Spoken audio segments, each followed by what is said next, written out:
أعوذ بالله من الشيطان الرجيم بسم الله الرحمن الرحيم অধ্যায় ৮৭ উম্মতের জন্য নবী সাল্লাল্লাহু আলাইহি ওয়াসাল্লামের দোয়া ও তাদের প্রতি মায়া মমতায় তার ক্রন্দন। হাদিস ৩৮৭। ইউনুস ইবনু আব্দুল আলা আস সাদাফি রহমতুল্লাহ আব্দুল্লাহ ইবনু আমর ইবনু আস রাদিয়াল্লাহু আনহু থেকে বর্ণিত যে তিনি বলেন, একদা রাসূলুল্লাহ সাল্লাল্লাহু আলাইহি ওয়াসাল্লাম কুরআনে ইব্রাহিম আলাইহিস সালামের দোয়া সম্বলিত আয়াত, হে আমার প্রতিপালক, এ সকল প্রতিমা বহু মানুষকে বিভ্রান্ত করেছে, সুতরাং যে আমার অনুসরণ করবে সে আমার দলভুক্ত, আর যে আমার অবাধ্য হবে তুমি তো ক্ষমাশীল পরম দয়ালু। সূরা ইব্রাহিম তিলাওয়াত করেন। আর ঈসা আলাইহিস সালাম বলেছেন, তুমি যদি তাদেরকে শাস্তি দাও তবে তারা তো তোমারই বান্দা, আর যদি তাদেরকে ক্ষমা করো তবে তুমি তো পরাক্রমশালী প্রজ্ঞাময়। সূরা আল মাদিয়া। তারপর তিনি তার উভয় হাত উঠালেন এবং বললেন, হে আল্লাহ, আমার উম্মত, আর কেঁদে ফেললেন। তখন মহান আল্লাহ বললেন, হে জিব্রিল, মুহাম্মদের নিকট যাও সাল্লাল্লাহু আলাইহি ওয়াসাল্লাম, তোমার রব তো সবই জানেন, তাকে জিজ্ঞেস করো তিনি কাঁদছেন কেন। জিব্রাহিল আলাইহি ওয়াসাল্লাম এসে রাসূলুল্লাহ সাল্লাল্লাহু আলাইহি ওয়াসাল্লামকে জিজ্ঞেস করলেন। তখন রাসূলুল্লাহ সাল্লাল্লাহু আলাইহি সাল্লাম যা বলেছিলেন তা তাকে অবহিত করলেন। আর আল্লাহ তো সর্বজ্ঞ। তখন আল্লাহ তাআলা বললেন, হে জিব্রিল, তুমি মুহাম্মদ সাল্লাল্লাহু আলাইহি সাল্লাম এর কাছে যাও এবং তাকে বলো, নিশ্চয়ই আমি আল্লাহ আপনার উম্মতের ব্যাপারে আপনাকে সন্তুষ্ট করে দিব, আপনাকে অসন্তুষ্ট করব না। অধ্যায় ৮৮। কাফির অবস্থায় মৃত্যুবরণকারী জাহান্নামী, সে কোনো সাফায়াত পাবে না এবং আল্লাহর নৈকট্য লাভকারী বান্দার সাথে আত্মীয়তার সম্পর্ক তার উপকারে আসবে না।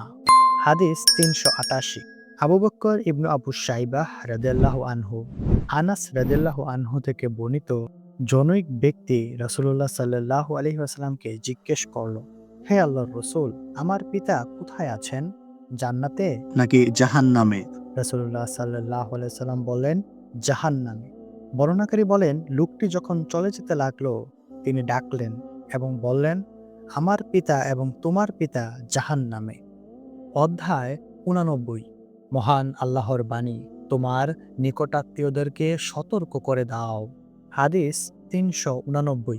উতাইবা ইবনু সাঈদ ও জুহাইর ইবনু হারব রহমতুল্লাহ আবু হুরায়রা রাদিয়াল্লাহু আনহু থেকে বর্ণিত, তিনি বলেন, যখন এই আয়াত অবতীর্ণ হয়, তোমার নিকটাত্মীয় বর্গকে সতর্ক করে দাও, সূরা আশ-শুআরা ২৬ পারা ২১৪, তখন রাসূলুল্লাহ সাল্লাল্লাহু আলাইহি ওয়াসাল্লাম কুরাইশদের ডাকলেন।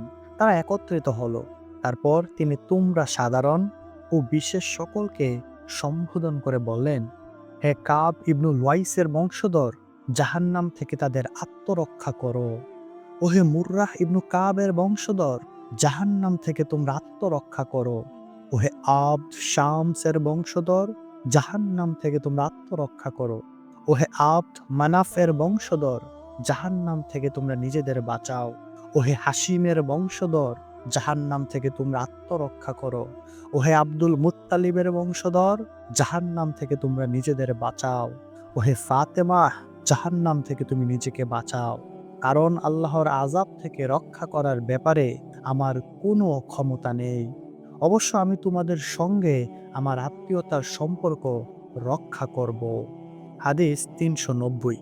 উবাইদুল্লাহ ইবনু উমর আল কাওয়ারিরি রহমতুল্লাহ আব্দুল মালিক ইবনু উমর রহমতুল্লাহ থেকে অনুরূপ বর্ণনা করেছেন, তবে জারির বর্ণিত হাদিসটি সম্পূর্ণ ও পরিপূর্ণ। হাদিস ৩৯১। মুহাম্মদ ইবনু আব্দুল্লাহ ইবনু নুমাইর রহমতুল্লাহ আয়েশা রাদিয়াল্লাহু আনহা থেকে বর্ণিত, তিনি বলেন, যখন এই মর্মে আয়াত নাজিল হয়, তোমার নিকটাত্মীয় বর্গকে সতর্ক করে দাও, সূরা আশ-শুআরা পারা ২৬ আয়াত ২১৪, তখন রাসূলুল্লাহ সাল্লাল্লাহু আলাইহি ওয়াসাল্লাম সাফা পর্বতের উপর দাঁড়িয়ে বললেন, হে ফাতেমাহ বিনতু মুহাম্মদ সাল্লাল্লাহু আলাইহি ওয়াসাল্লাম, হে সাফিয়াহ বিনতু আব্দুল মুত্তালিব, হে আব্দুল মুত্তালিবের বংশধর, আল্লাহর আযাব থেকে তোমাদেরকে রক্ষা করা আমার কোনো ক্ষমতা নেই। তোমরা আমার কাছে আমার সম্পদের যা খুশি চাও। হাদিস ৩৯২। হারমালা ইবনু ইয়াহিয়া রহমতুল্লাহ আবু হুরায়রা রাদিয়াল্লাহু আনহু থেকে বর্ণিত, তিনি বলেন, যখন এ মর্মে আয়াত অবতীর্ণ হলো, অর্থ তোমার নিকটাত্মীয় বর্গকে সতর্ক করে দাও, সূরা আশ-শুআরা পারা ২৬ আয়াত ২১৪, তখন রাসূলুল্লাহ সাল্লাল্লাহু আলাইহি সাল্লাম বললেন, হে কুরাইশগণ, আল্লাহর আযাব থেকে তোমরা নিজেদেরকে কিনে নাও, অর্থাৎ বাঁচাও। আল্লাহর আযাব থেকে তোমাদের রক্ষা করার কোনো ক্ষমতা আমার নেই। ওহে আব্দুল মুত্তালিবের বংশধর, তোমাদের আমি রক্ষা করতে পারবো না। হে আব্বাস ইবনু আব্দুল মুত্তালিব, তোমাকেও আমি রক্ষা করতে পারবো না। হে সাফিয়াহ রাসূলুল্লাহ ফুফু, আমি আমার আল্লাহর আযাব থেকে তোমার কোনো উপকার করতে পারবো না। হে রাসূলুল্লাহর কন্যা ফাতেমা, তোমার যা ইচ্ছা চাও, আল্লাহর আযাব থেকে আমি তোমাকে রক্ষা করতে পারবো না। হাদিস ৩৯৩। আমর আন-নাকিদ রহমতুল্লাহ আবু হুরায়রা রাদিয়াল্লাহু আনহু নবী সাল্লাল্লাহু আলাইহি ওয়াসাল্লাম থেকে অনুরূপ বর্ণনা করেছেন। হাদিস ৩৯৪। আবু কালিম আল জাহদারি রহমতুল্লাহ কাবিসাহ ইবনু মুখারিক ও জুহাইর ইবনু আমর রাদিয়াল্লাহু আনহু থেকে বর্ণিত, তারা বলেন, যখন এই মর্মে আয়াত নাজিল হয়, তোমার নিকটাত্মীয় বর্গকে সতর্ক করে দাও, সূরা আশ-শুআরা পারা ২৬ আয়াত ২১৪, তখন রাসূলুল্লাহ সাল্লাল্লাহু আলাইহি ওয়াসাল্লাম পর্বতের বৃহদাকার পাথরের দিকে গেলেন এবং তার মধ্যে সবচেয়ে বৃহত্তর উঁচুকর খণ্ডে আরোহণ করলেন। এরপর তিনি আহ্বান জানালেন, ওহে আব্দ মানাফের বংশধর, আমি তোমাদের সতর্ককারী। আমার ও তোমাদের উপমা হলো এমন এক ব্যক্তির ন্যায়, যে শত্রুকে দেখতে পেয়ে তার লোকদের রক্ষা করার জন্য অগ্রসর হলো। পরে সে আশঙ্কা করল যে শত্রু তার আগেই এসে যাবে। তখন সে ইয়া সাবাহ, হায় মন্দ প্রবাদ বলে চিৎকার শুরু করলো। হাদিস ৩৯৫। মোহাম্মদ ইবনু আব্দুল আলা রহমতুল্লাহ জুহার ইবনু আমর ও কাবিসাহ ইবনু মুখারিক রাদিয়াল্লাহু আনহু থেকে উল্লিখিত হাদিসের অনুরূপ বর্ণনা করেছেন। হাদিস ৩৯৬। আবু কুরাইব মোহাম্মদ ইবনু আলা রহমতুল্লাহ ইবনু আব্বাস রাদিয়াল্লাহু আনহু থেকে বর্ণিত, তিনি বলেন, যখন এ মর্মে আয়াত নাজিল হয়, তোমার নিকটাত্মীয় বর্গকে সতর্ক করে দাও, সূরা আশ-শুআরা পারা ২৬ আয়াত ২১৪, এবং তাদের মধ্য থেকে তোমার নিষ্ঠাবান সম্প্রদায়কেও। তখন রাসূলুল্লাহ সাল্লাল্লাহু আলাইহি সাল্লাম বের হয়ে এলেন এবং সাফা পর্বতে উঠে উচ্চ স্বরে ডাক দিলেন, হায় মন্দ প্রবাদ! সকলে বলাবলি করতে লাগলো, কে এ ব্যক্তি যে ডাক দিচ্ছে? লোকেরা বলল, মুহাম্মদ সাল্লাল্লাহু আলাইহি ওয়াসাল্লাম। তারপর সবাই তার কাছে এসে উপস্থিত হলো। তিনি সাল্লাল্লাহু আলাইহি সাল্লাম বললেন, হে অমুক বংশের বংশধর, হে অমুক বংশের বংশধর, হে আব্দ মানাফের বংশধর, হে আব্দুল মুত্তালিবের বংশধর। এতে সবাই তার কাছে এসে সমবেত হলো। নবীজি জিজ্ঞেস করলেন, দেখো, যদি আমি তোমাদের এ সংবাদ দেই যে এই পর্বতের পাদদেশে অশ্বরোহী শত্রু সৈন্য এসে পড়েছে, তবে কি তোমরা আমাকে বিশ্বাস করবে? তারা উত্তরে বলল, তোমাকে কখনো মিথ্যা বলতে তো আমরা দেখিনি। তখন রাসূলুল্লাহ সাল্লাল্লাহু আলাইহি সাল্লাম বললেন, আমি তোমাদের সতর্ক করছি সামনের কঠোর আযাব সম্পর্কে। বর্ণনাকারী বলেন, আবুল আহাব তখন এই বলে উঠে গেল, তুমি ধ্বংস হও, তুমি এজন্যই কি আমাদের একত্রিত করেছ?